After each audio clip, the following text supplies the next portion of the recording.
Welcome to our series on using Zotero. Zotero is an incredibly useful tool that can help you collect and organize resources for your research projects.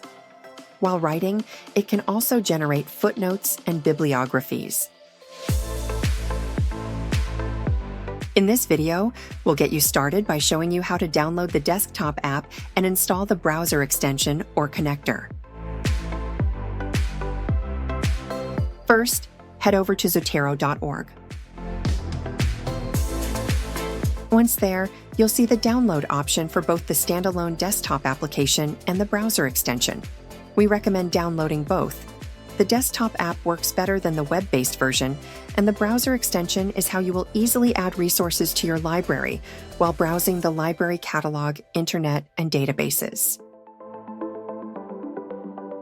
If you don't see your operating system, click the Other Versions menu to find it. There is a similar menu for you to choose your preferred web browser as well.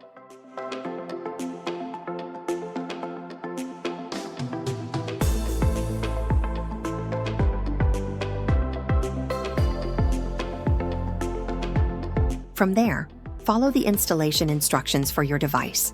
Usually, this means locating the installation application on your desktop or system menu. They might also prompt you to close Microsoft Word so that it can connect it to Zotero. In our next video, we'll show you how to collect resources by adding them to your library and how to keep them organized.